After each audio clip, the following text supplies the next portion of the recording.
तो मूवी का स्टार्ट बहुत ही इमोशनल सीन से होता है, जहाँ पर हम एक ऐसी औरत को देखते हैं जो कि कैंसर की पेशेंट होती है। उसके साथ उसका बेटा भी खड़ा होता है, जो कि अपनी मदर को ऐसी हालत में देख के काफी रो रहा होता है। उसका नाम पीटर होता है। जल्द ही उस औरत की यानी पीटर की मदर की डेथ हो जाती है, तो पीटर काफी टूट जाता है और रोता रोता उस हॉस्पिटल से बाहर एक ग्राउंड में आकर बैठ जाता है। तभी उसके सामने एक बहुत बड़ी स्पेसशिप आती है, जिसमें से कुछ हंटर्स निकलते हैं। वो इनफैक्ट स्पेस में कुछ चोरियां किया करते थे। इनके लीडर का नाम योंडू था, और योंडू के कहने पे ही वो सारे हंटर्स इस बेचारे पीटर को उठा कर ले गए। वो लोग इसे स्पेस में ले आते हैं। अब पीटर वहाँ ही बड़ा होता है, और इस बात को 26 साल यानी 26 ईयर्स हो जाते हैं। पीटर ऑब्वियसली अब 30+ हो चुका था। वो इन्हीं हंटर्स और योंडू के पास रहा करता था। अब एक दिन ऐसा आता है जब वो लोग पीटर को एक काफी बड़ा टास्क देते हैं, दूसरे प्लेनेट से कोई स्टोन चुराने का टास्क, जो कि कोई आसान काम नहीं था। पीटर ये काम काफी आसानी से कर लेता है, क्योंकि वो अब प्रोफेशनल चोर बन चुका था। दूसरी तरफ हम एक और आदमी को देखते हैं, जो कि काफी जायंट और खौफनाक लग रहा होता है। उसने अपने मुंह पर ब्लैक और व्हाइट पेंट कर रखा था, और जो सूट उसने पहन रखा था वो भी ब्लैक और लेदर का बना हुआ था। वो स्पेस में बहुत बुरे काम करता था, जैसे वो स्पेस को तबाह कर रहा हो। इस आदमी का एक असिस्टेंट होता है, और इस खौफनाक आदमी ने भी अपने असिस्टेंट से यही कहा होता है कि दूसरे प्लेनेट से वो स्टोन चुरा कर लाओ। लेकिन जब तक वो बेचारा वहाँ पर जाता है, तो वो स्टोन पहले से ही कोई चुरा कर ले गया होता है, कोई और नहीं बल्कि पीटर। पीटर इस आदमी के आने से पहले ही वो स्टोन चुरा के जा चुका था, यानी काफी स्पीडी और टैलेंटेड था वो। लेकिन यहाँ एक अनएक्सपेक्टेड चीज होती है। पीटर उस स्टोन को जाकर योंडू को नहीं देता, बल्कि वो स्टोन अपने पास रख लेता है और वहाँ से चला जाता है। योंडू जब उसे वापस बुलाता है, तो वो साफ साफ मना कर देता है। अब वो उसे कहता है कि पीटर, तुम याद रखना, तुम पछताओगे। और इसी के साथ ही वो हर जगह अनाउंस कर देता है कि जो पीटर को मेरे पास लाएगा, मैं उसे बहुत ज्यादा इनाम दूंगा, यानी मैं उसे काफी अच्छा रिवॉर्ड दूंगा। अब यहीं से सारा एडवेंचर शुरू होना था, जब सब लोगों ने पीटर के पीछे लग जाना था। एक तो ये कि उसके पास स्टोन था, दूसरा ये कि उसको पकड़वा कर उन लोगों को रिवॉर्ड मिल सकता था। अब सीन चेंज होता है और हम एक कैरेक्टर को देखते हैं, जो कि मार्वल सीरीज का एक ब्लू कलर का और जायंट कैरेक्टर है। उसका नाम थैनोस होता है। वो अपनी दो बेटियों से बात कर रहा होता है। एक म्यूटेंट रोबोट होती है और एक कोई क्रिएचर होती है, यानी ये दोनों ही इंसान नहीं थी। अब थैनोस अपनी बेटियों से कहता है कि जाओ तुम लोग और पीटर से वो स्टोन लेकर आओ। अब इस मूवी में हमें दो एम्पायर्स दिखाए गए हैं। जो पहला एम्पायर होता है वो बेटर होता है योंडू की ऑफर को पाने के लिए, यानी वो लोग पीटर से वो स्टोन चुरा कर योंडू को देना चाहते थे और उससे कई ज्यादा पैसे लेना चाहते थे। लेकिन जब उस एम्पायर की पुलिस ये देखती है कि इन लोगों ने तो पूरे शहर में तबाही मचा दी है, क्योंकि पूरे शहर में काफी हलचल हो रही थी। हर तरफ ये फैल गया था कि पीटर यहाँ पर है और सारे लोग पीटर को पकड़ने की कोशिश कर रहे थे, तो पुलिस फौरन से पीटर को अरेस्ट कर लेती है, साथ में उस क्रिएचर को भी, जो कि इसका स्टोन लेकर भागी। और उन दोनों कैरेक्टर्स यानी रकून, उस ब्लैक सूट वाले आदमी ने ही थैनोस से कहा था कि अपनी बेटियों को पीटर के पास भेजो ताकि उसे वो स्टोन छीन ले। लेकिन ड्रैक्स जब उस क्रिएचर को देखता है तो उसे काफी गुस्सा आया होता है। वो उसे गले से पकड़ लेता है। अब ड्रैक्स उस क्रिएचर को मारने ही वाला होता है, तभी पीटर उसे कहता है कि रुको, तुम्हारे पास एक अच्छा चांस है उस ब्लैक सूट वाले आदमी को खुद मारने का। ये क्रिएचर तुम्हें उस तक पहुंचा सकती है, तो तुम इसको मार के वो रास्ता बंद करना चाहते हो। तो ड्रैक्स यहाँ पर इस क्रिएचर को छोड़ देता है। अब कुछ देर बाद वहाँ पर लाए गए सारे लोग पीटर से अपने अपने प्लान्स डिस्कस करने लगते हैं, यानी उसे ट्रिक करने की कोशिश कर रहे होते हैं। अब थैनोस की बेटी यानी क्रिएचर पीटर से कहती है कि क्या तुम जानते हो इस स्टोन के अंदर क्या है? ये एक पावर स्टोन है, जिसकी कीमत और वैल्यू बहुत ज्यादा है। अगर हम यहाँ से बाहर निकल जाएं, तो मैं तुम्हें कोई कस्टमर दे सकती हूँ, जो कि इस पावर स्टोन को काफी अच्छी कीमत में खरीद लेगा। हालांकि वो ऐसा करना चाहती ही नहीं थी, क्योंकि उसका फादर और वो ब्लैक सूट वाला आदमी स्टोन को पाना चाहता था। वो हालांकि उसे ये भी बताती है कि मेरे फादर और वो ब्लैक सूट वाला आदमी दोनों स्टोन को पाना चाहते हैं, यानी वो दोनों साथ नहीं मिले हुए। दूसरी तरफ वो रकून भी पीटर के पास आता है और कहता है कि हम इस जेल से बाहर निकलते हैं। वहाँ सीन थैनोस पर शिफ्ट होता है। थैनोस हर पावर स्टोन को चुराना चाहता था ताकि दुनिया में बैलेंस रह सके।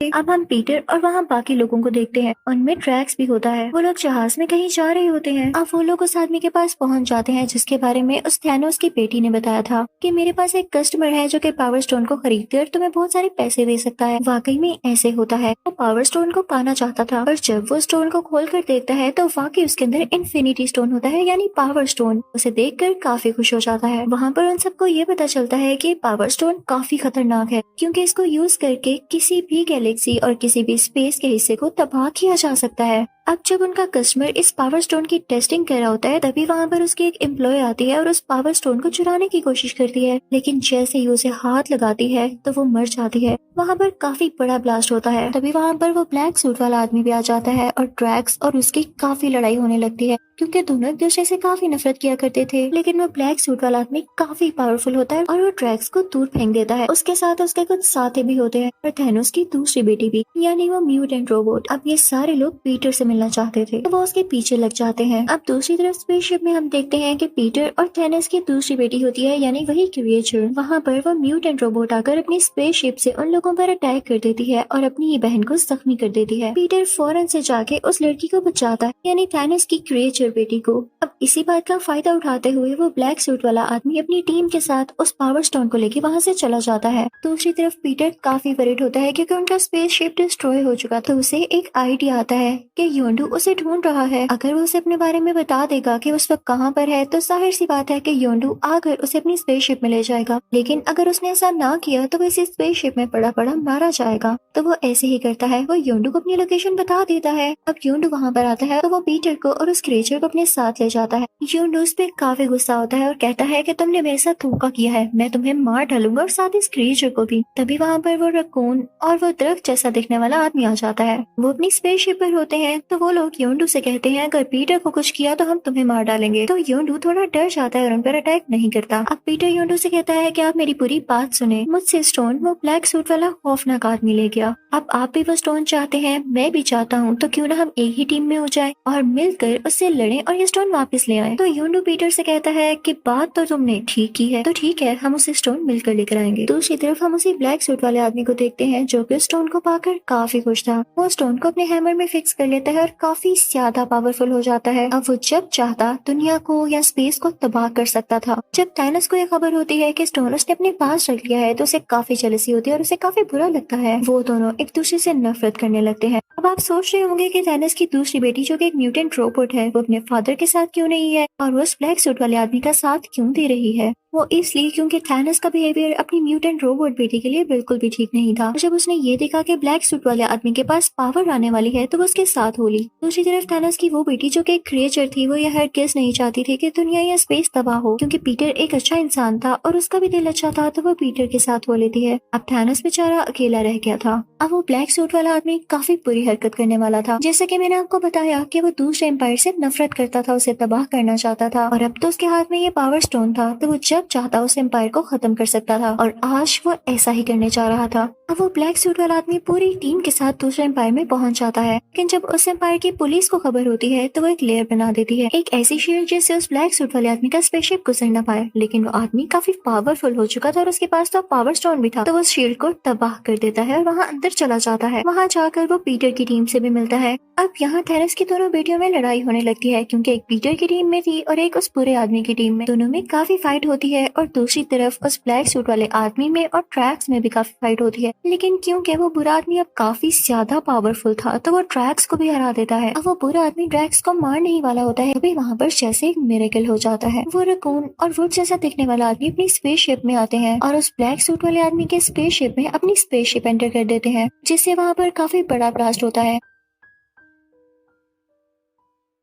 लेकिन इससे पहले ही वो वुड जैसा दिखने वाला आदमी एक शील्ड बना चुका था, जिससे पीटर की टीम को कुछ भी ना हो पाना था। लेकिन इसकी वजह से वो वुड जैसा दिखने वाला आदमी सेक्रीफाइस हो जाता है। सब कुछ तबाह हो चुका था, लेकिन वो ब्लैक सूट वाला आदमी अभी भी जिंदा था, क्योंकि उसके पास वो पावर स्टोन था और जिसके पास पावर स्टोन हो वो इमोर्टल हो जाता है। उसके पास ह्यूज पावर्स आ जाती हैं। लेकिन तभी वहाँ पर कौन काफी अच्छा काम करता है। उसके पास एक रॉकेट लॉन्चर होता है, जिससे वो उस बुरे आदमी यानी ब्लैक सूट वाले आदमी के हैमर की तरफ शूट करता है। उसका बड़ा से हैमर टूट जाता है और उसमें से पावर स्टोन बाहर आ जाता है। पीटर फौरन से आकर उसे कैच कर लेता है। लेकिन तभी वहाँ पर पीटर की टीम को याद आता है पहले भी जब एक लड़की ने अपने हाथ से स्टोन को पकड़ने की कोशिश की थी तो वो मारी गई थी और बहुत बड़ा ब्लास्ट हुआ था। यानी इस पावर स्टोन में इतनी ज्यादा एनर्जी है कि एक नॉर्मल इंसान इसको बेयर नहीं कर पाता। तो वहाँ पर पीटर की सारी टीम आ जाती है और उसका हाथ पकड़ लेती है, जिससे उस पावर स्टोन की एनर्जी डिवाइड हो जाती है और उसमें से जो रेस निकल रही होती है वो उस बुरे आदमी की तरफ फेंकते हैं, यानी उस ब्लैक सूट वाले आदमी की तरफ, जिससे काफी बड़ा ब्लास्ट होता है। इस तरह से फाइनली वो बुरा आदमी मर जाता है। इन लोगों के पास ये पावर स्टोन आ चुका था और तभी वहाँ पर योंडू भी आ जाता है, यानी उन हंटर्स उसका लीडर वो पीटर से कहता है कि लाओ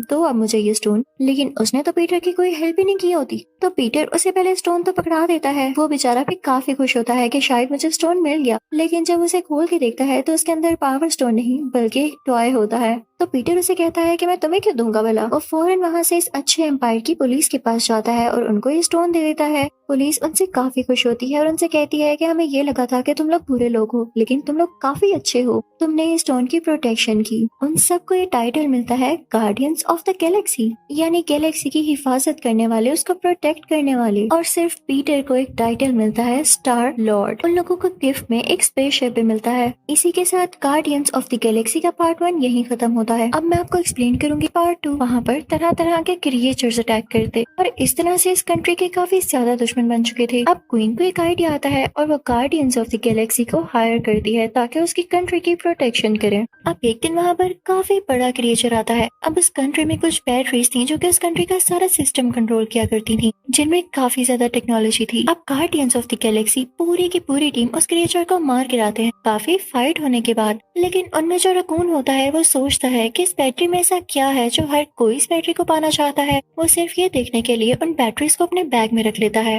उसका और कोई पर्पस नहीं होता। अब वो सारे लोग जब अपना काम पूरा कर लेते हैं यानी उस क्रिएचर को मार डालते हैं तो अपनी स्पेसशिप में वापस आ जाते हैं। लेकिन पीछे से क्वीन को पता चल जाता है कि इनकी टीम में से किसी ने मेरी कंट्री की वो बैटरीज चुराई है, तो अपनी सिक्योरिटी को उनकी स्पेसशिप के पीछे लगा देती है। क्वीन की सिक्योरिटी उन पर काफी अटैक करने लगती है। तो ये देख के ट्रैक्स को गुस्सा आ जाता है क्योंकि उसे ये लग रहा होता है कि उन्होंने वो बैटरीज नहीं चुराई। ट्रैक्स बाहर निकलकर उन पर अटैक करने लगता है, लेकिन वो सिक्योरिटी काफी स्ट्रॉन्ग होती है और अकेला ट्रैक्स उनका मुकाबला नहीं कर पाता क्योंकि बाकी लोग स्पेसशिप में अपने अपने काम कर रहे होते हैं, जैसे कि स्पेसशिप को कंट्रोल करना और उसे चलाना। तो ट्रैक्स अंदर आ जाता है और वो लोग अपनी स्पेसशिप की स्पीड काफी ज्यादा कर लेते हैं ताकि जल्द से जल्द वो यहाँ से भाग सकें। तभी उन्हें सामने से एक और स्पेसशिप आती हुई दिखाई देती है। उस पर कोई आदमी खड़ा होता है। इन्हें पता चलता है कि वो आदमी इनकी हेल्प करने आया है। पीटर की स्पेसशिप की स्पीड काफी तेज होती है, इसलिए वो डिस्ट्रॉय होने लगती है और तेजी से जाकर कुछ दरख्तों से टकराती है, जिसके बाद वो पूरी तरह से तबाह हो जाती है। पीटर और उसके साथी जब उस स्पेसशिप से बाहर आते हैं तो एक बूढ़ा आदमी वहाँ पर आता है। ये वही आदमी था जो उनकी हेल्प करने वहाँ पर आया था। ये पीटर को बताता है कि मैं तुम्हारा बाप हूँ, यानी मैं तुम्हारा फादर हूँ। पीटर कहता है कि मैं कैसे मान सकता हूँ। तो वो आदमी कहता है कि अगर तुम्हें यकीन नहीं आ रहा तो तुम मेरे साथ आकर देख सकते हो। तो उसके कहने पर पीटर उसके साथ चला जाता है। दूसरी तरफ पीटर की टीम अपनी स्पेसशिप ठीक करने लगते हैं।